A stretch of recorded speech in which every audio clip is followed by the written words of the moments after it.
नमस्कार मित्रांनो, आयुर्वेदिक उपाय या युट्यूब चॅनलमध्ये आपल्या सर्वांचं स्वागत। मित्रांनो, जुनाट सर्दी, ॲलर्जीची सर्दी, सतत नाक गळणे, छातीमध्ये कफ असणे, कायमचा कफ, त्याचबरोबर वातावरण बदलामुळे होणारी सर्दी, खोकला, पडसे, त्याचबरोबर व्हायरल इन्फेक्शन, अशा अनेक प्रकारच्या व्याधी आपल्याला कायम सतावत असतात, आपल्या लहान मुलांना कायम होत असतात। आणि या व्याधींवरती आपण गोळ्या घेण्याऐवजी जर आयुर्वेदिक उपाय केला तर आपल्याला त्याचे कोणत्याही प्रकारचे साईड इफेक्ट होत नाही। चला तर मित्रांनो, आपण उपायाला सुरुवात करूया। तत्पूर्वी तुम्ही खाली दिलेल्या सबस्क्राईब बटनावरती नक्की क्लिक करा, म्हणजे तुम्हाला असेच साधे उपाय तुमच्या घरबसल्या पाहता येतील। मित्रांनो, या उपायासाठी आपल्याला पहिला जो पदार्थ आवश्यक आहे तो म्हणजे आपल्या घरात सहज उपलब्ध होणारी हळद।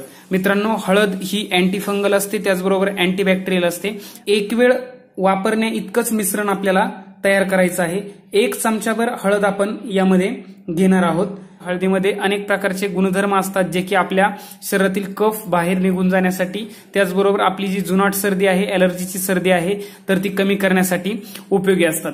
त्यानंतर दुसरा जो पदार्थ आपल्याला या मिश्रणासाठी आवश्यक आहे तो म्हणजे मध। मित्रांनो, आपल्याला मधाचे अनेक उपयोग माहित आहे, परंतु आपल्या शरीरातील कफ नाहीसा करण्यासाठी सुद्धा मधाचा उपयोग होत असतो। आपल्याला जर सतत ॲलर्जीची सर्दी होत असेल किंवा आपल्याला जर सतत सर्दी, खोकला, पडसे होत असेल, नाक गळत असेल, तर अशा वेळी आपल्याला मध हे अतिशय उपयोगी ठरत असतं। हे मिश्रण तयार करून ठेवायचं नाहीये, जेवढ्या प्रमाणात आपण तयार करणार आहोत ते मिश्रण लगेच वापरात येईल अशा पद्धतीने आपल्याला हे मिश्रण तयार करायचं आहे। हे मिक्स झाल्यानंतर आपल्याला हे मिश्रण रोज संध्याकाळी झोपताना या मिश्रणाचं चाटण घ्यायचं आहे। हे मिश्रण घेतल्यानंतर कोणतेही पदार्थ किंवा कोणतेही पेय खायचं नाहीये। आपल्याला लवकर रिझल्ट हवा असेल किंवा परिणामकारक याचा जर रिझल्ट पाहिजे असेल तर हे मिश्रण तुम्ही दिवसातून 3 वेळेस घेऊ शकता।